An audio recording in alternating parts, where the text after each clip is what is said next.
Thank you for tuning into our seller interview series. Up today, we've got a dropshipping and affiliate business for sale in the apparel and accessories niche.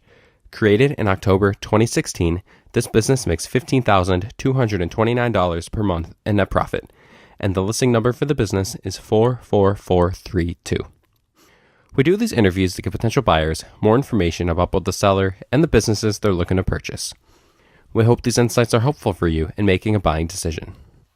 We've got the seller with us today to go through the business and cover everything from niche selection to traffic and monetization. Thank you for coming on today, Andre. Oh, hi, Jake. Hello. How are you doing? Hi there. I'm doing good. Doing good, actually. How about you? I'm doing really well, other than that forsaken funny bone hit I was telling you about before we hopped on here. Still vibrating my elbow here. But Oh, yeah. I know that feeling. It's hopefully I'll live. So before we get to the questions that I have for you today, let's go ahead and run through a quick summary of the business. Again, the business was built in October of 2016, has a monthly revenue of $54,594, expenses of $39,366 to make for a net profit of $15,229, which is generated on a 12-month average. Included in the sale of this business are the primary domain, secondary domain, site content and files, Shopify theme, Facebook ad account, social media pages, ManyChat subscribers, email lists and templates, native iOS and Android apps, an experienced team consisting of 8 freelancers, SOPs, detailed training videos, branding, and other accounts that are required to operate the business, for example, Zendesk, Slack, and MailChimp. Andre, can you give us a little bit about your background in building and running online businesses? Yeah, sure. So since 2014, I've started my first online business. I'm basically based in Romania. It's a small country in Europe. It's really beautiful, by the way. So I started my first online business here after I went to the United States and worked there for a summer. With the money that I put together, I basically managed to open an online store here. It was like a phone and accessories online store with stocks, holding inventory here in Romania. But I soon realized it's not really profitable. The margins were low. So I basically shut down the business and moved on, other physical kind of retail business here also in Romania. And after that, I opened that physical business here and I realized it's something that I don't really enjoy doing because I was kind of constrained by all the people that I have to hire here. And I was depending on so many, things. So my dream was always to have an online business. That was something that I knew I'm good at. It's kind of like my passion. So I started digging, I was having that physical business and I was digging what could I do in order to, free up my time and also make more money than I was doing. So, fast forward to summer of 2016, I was looking online. I was kind of digging into Amazon and whatnot. So I found dropshipping, the business model, and it really looked, interesting for me. I didn't need any inventory. I could just start with, relatively low amount of capital, and I could also build a brand around it. That was my initial idea. So what I did, I was documenting, for a couple of weeks, and then I just launched my store. And, firstly, it was really, it was really funny because I was selling, only some t-shirts, kind of print on demand t-shirts. So it didn't really go well. The margins were low, and it's not something that's really getting a lot of attention, even if it's really crazy good, that design, the print on demand. So I kind of thought about it, and then I had a click, an idea, and I said, look, I gotta find some other suppliers. I gotta create a brand. That print on demand thing that I just started was not taking off like I would like it to take off. So I started looking for suppliers, and I actually found some really reliable suppliers back then. This is already in autumn, in fall, 2016, a few months after the initial contact with dropshipping. So I found those suppliers, and I was always good at spotting good design, aesthetics. I really like design, so I saw some footwear items. I saw them; they had really cool, unique looking shape, and they had some really nice pictures. Also, those suppliers provided some really nice pictures. So I said, I think this is something that I could sell. Now, after that, With my relatively low experience in Facebook at that time, I started, promoting the items on Facebook because I knew it's like the go-to option because it's fast and it's scalable, Facebook ads rather than just going with normal influencers that we kind of tested when we had the print on demand. We tested, like, we sent some t-shirts to like two influencers or three, but nothing really happened. So I said, Facebook ads, let's go all in with Facebook ads. So at that point, we really started to, like, the store started to take off, and we actually started to gain some traction. And from that point on, the store keeps growing, and it's here. The moment that we're now, it all started with those, like footwear items that I knew they're gonna really sell good. You talk about it like that. It's clear that you have put a lot of time and effort into growing this business, which definitely shows in the numbers. The business has been around for about a year and a half now, a little more than that, and you're making a lot of money with it. But after everything you've done for the business, why have you decided to sell it today? Yeah, that's a really good question. And like, a part of me tells me every day, like, Andre, you shouldn't sell it. You shouldn't sell it. And, it's really painful for me to think that, one day it will be sold, or it might get sold, because I have really like really strong connection with my whole team. And I love these guys. And also, like, the brand and everything is like part of me now. But, you know, I like, besides having an e-commerce store, I think, like, the next big thing that I always wanted to be is like a software business, to be honest. I mean, I finished computer science in 2016, and I had my first computer when I was like 3 years old. So I was always kind of, like a nerd in a way. And a few months ago, actually at the beginning of this year, I had this idea. I found this gap in the market with the product, with the software product, and I started, working on it, just investing a little bit, like, my time into it. So I was talking with my friends, and I really figure out it's a good opportunity here because it's like an untapped market, what I'm trying to build with the software. So obviously I'm trying, like, I was thinking, okay, I should basically keep both the e-commerce store and the software business going because it's not launched yet. But, as like the weeks go by, I feel like the software will require a lot more attention from my side than I would initially thought it would. So, at this point, I just decided, if I sell this business with all that capital, I would be able to really lift off the software business, off the ground. But if, maybe if I don't have that capital to pump in at the beginning of this software project, it might not get off the ground. So it's like, something that I don't really want to do, but I feel like I have to if I want to, the software business. That's one of my dreams if I want it to grow. So, that's kind of the reason, actually. That's like the thing that pushed me to go ahead and, be with you today here. And that definitely makes sense and is fair. You want to sell it to make time for something that you're more passionate about. So let's talk now about what exactly is going on with the business today. You mentioned a team. What all do they do for the business? Sure. So you mentioned 8 people. Right now we have another one that is actually helping me with Facebook ads. So basically everything that's operational, it's been done by them. So that means order processing. We have 2 people for order processing, and most of them, they're working part-time, so they don't work like 8 full hours a day. Just because I want to mention this, we had this decision because sometimes, with basically they're all remote freelancers, just to mention that as well.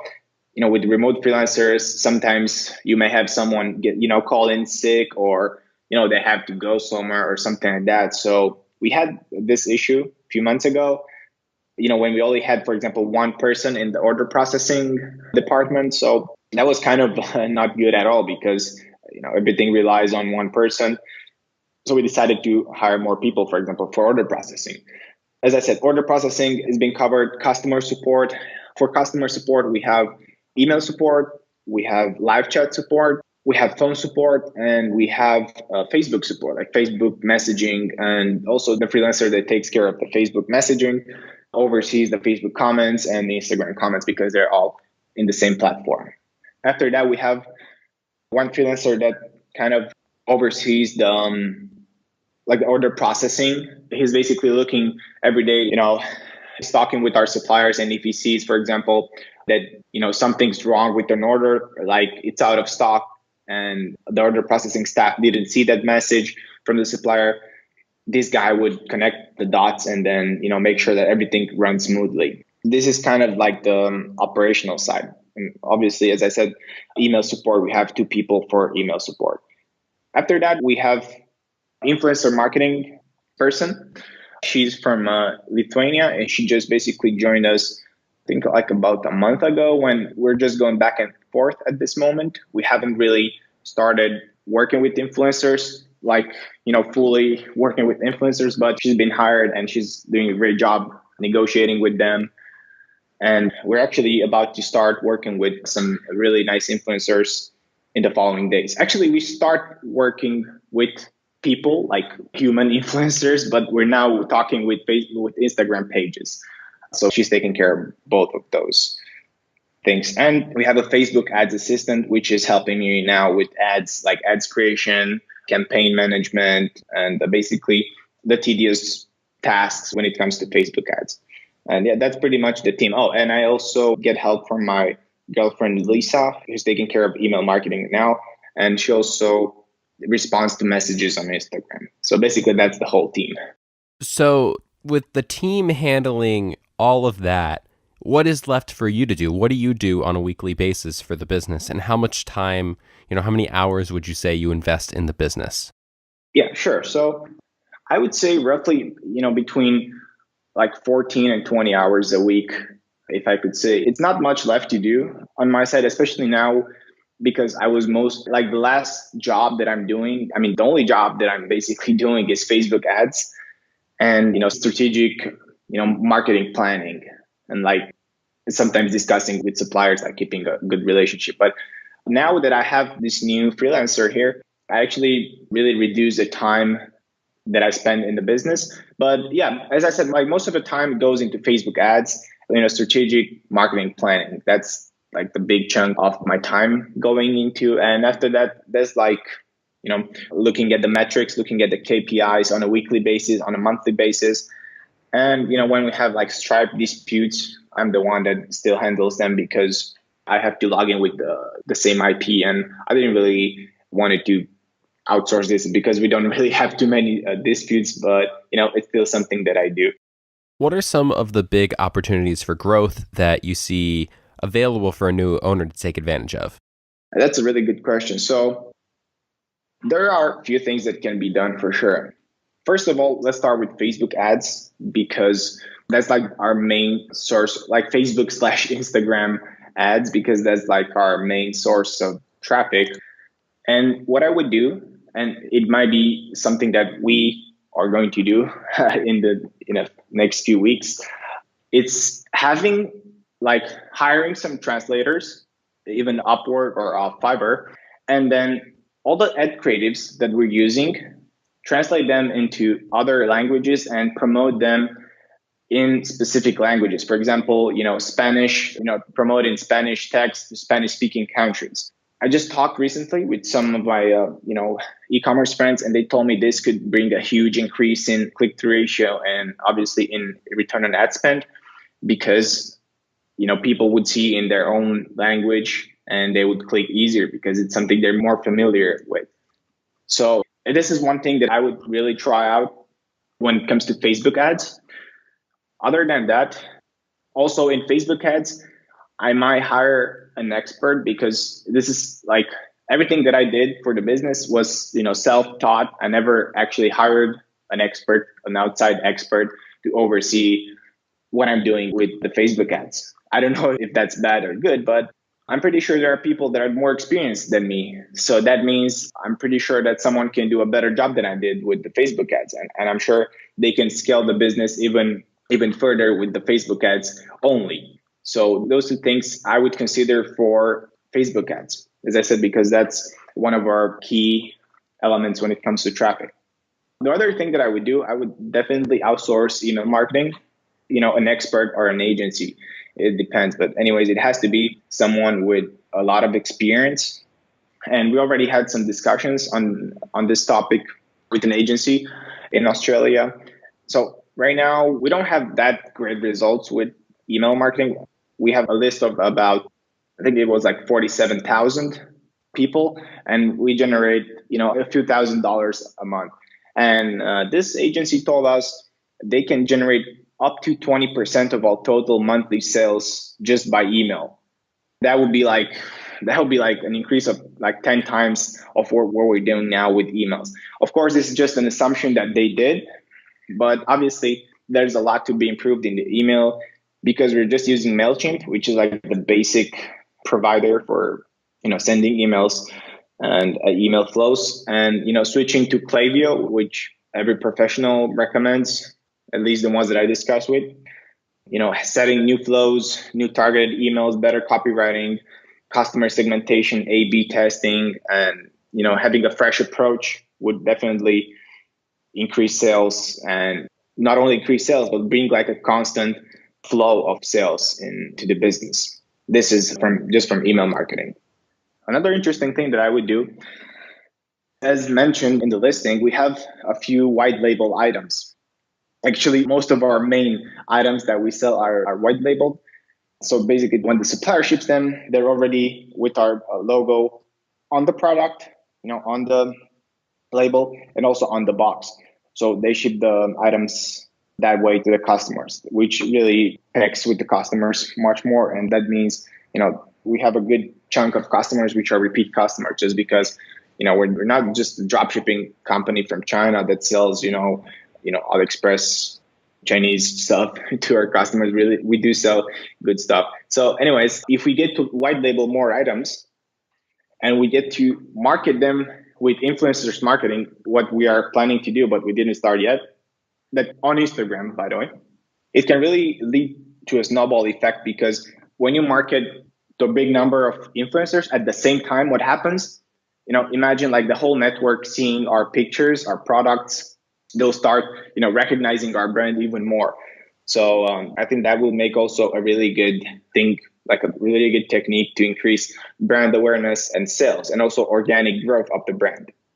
But this is for the white label items. I would focus on the white label items because they already come with our brand. We don't want to, push other items into the market on like a huge scale with normal products, which are not labeled. We have really good feedback on these items, and I have faith in the supplier that he delivers good items. Other than that, there are also a bunch of other things that can be done. For example, start selling those items in physical retail location.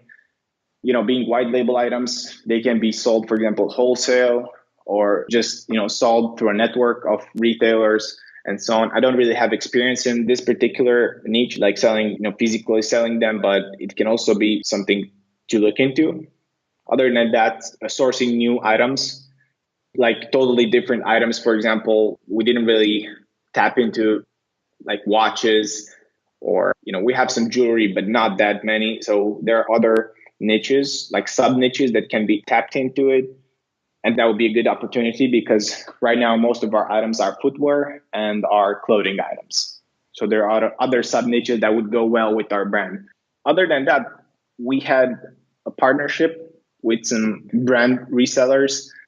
So that means we have contacts for two of the world's biggest dropshipping websites with branded products, branded fashion items. For a monthly fee, it can be paid monthly or, every 6 months or yearly. It's like a dropshipping fee. You get to sell items from brands like Dolce & Gabbana, D Squared, Guess, Jack & Jones, Timberland, The North Face, and so on. This would be another good source of revenue, especially because even if you sell white label items that we're selling and you put next to, big recognized brands like these, it creates like an extra layer of trust to our brand, because you're just putting them, next to big recognized brands. So it kind of helps our own brand grow. And we have the contacts for these websites, and, it's something that can be also done in the future. Other than that, let's see, Google shopping ads.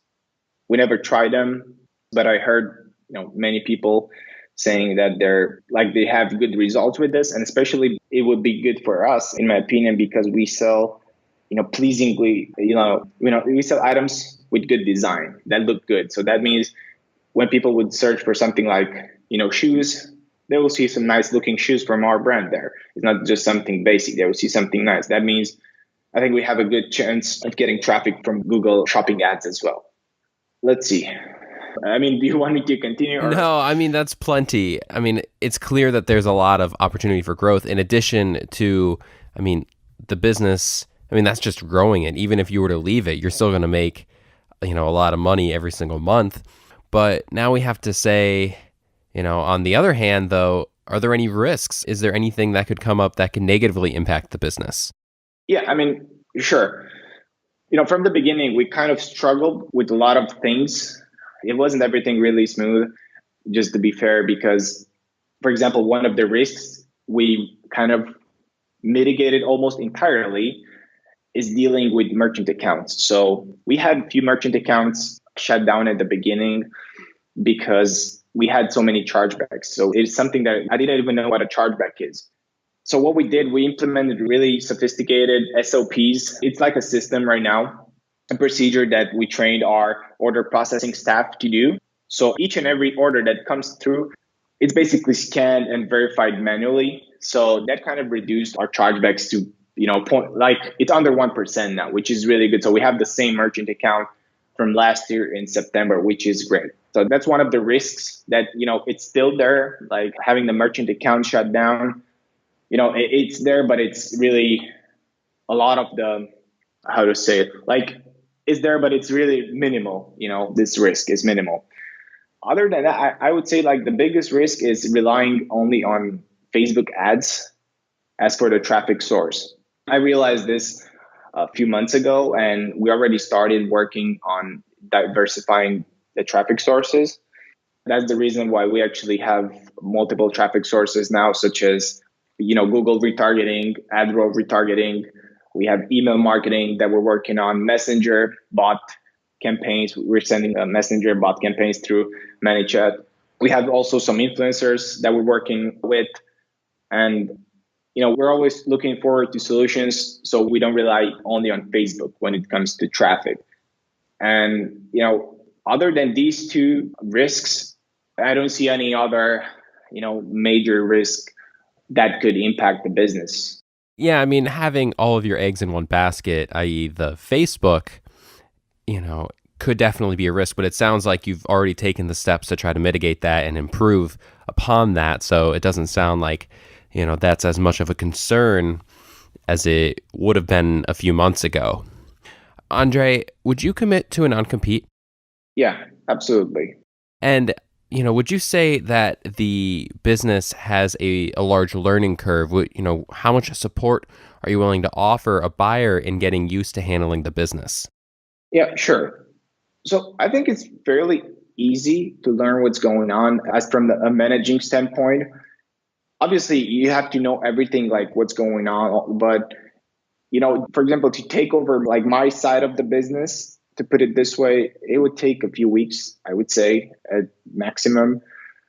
It's not that much that's needed. And to be fairly honest, if you outsource the Facebook ads and you hire an expert, like someone that's even better than me, like the business would just run almost, automatically. You don't really have to do anything else. Like everything is explained. We try to create SOPs and we documented everything into a Google Drive folder. So everything gets there, from like templates to situations to, like even like how we hire people. We have templates for hiring people. So, back in like a few months ago, I started thinking like when I started hiring people, at the same time I started working on SOPs. So everything is kind of documented in a way, especially like the main things that needs to be learned are documented, and also in video training, also for the staff, everything is documented, or I would say like 90% of the things are documented. So I'm also here to assist the new buyer in any way I can. And I'm willing to commit like even for like a 60 days period of support by email or Skype, because I'm like, my goal here is to transfer this business and make it even bigger with the new owner. It's not just, getting the quick cash and then disappearing with it. Like I really put a lot of effort into this brand. I would be really, really sad at just to see the business on the right, having it on the wrong hands of someone. So I'm just here for the new owner, and everything that's needed, I can provide help with. Are you open to discussing something like an earnout? Yeah, that would be something that we can discuss. Awesome. Andre, thank you so much for the time. I do have one final question for you. Before we get to that, though, I want to go ahead and run through that quick summary of the business again. The business was built in August of 2016, has a monthly revenue of $54,594, expenses of $39,366 to make for a net profit of $15,229, which is generated on a 12-month average. Included in the sale of this business are the primary domain, secondary domain, site content and files, Shopify theme, Facebook ad account, social media pages, ManyChat subscribers, email lists and templates, native iOS and Android apps, an experienced team consisting of 8 freelancers, SOPs, detailed training videos, branding, and other accounts that are required to operate the business. Andre, it really seems like this business has been built in a way that a new owner could come in and continue to actively work on the business and grow. And if you take a look at the numbers, the business is consistent and growing. But this is also a business where, and you've already started to try to do this, but this is also a business where someone could come in and try to hire, outsource a lot of the other work and try to turn this into as passive of a business as possible for them as an owner. So in your own words, can you give me a 30-second pitch on why this is a business worth buying? Yeah, sure. That's a good question. But yeah, let's see. So this business was built with a lot of passion right from the beginning. And not only passion, but we put a lot of effort into selecting each item and each supplier that we work with. Other than that, it's not just a simple, like basic dropshipping business. It's actually a real brand that we managed to create.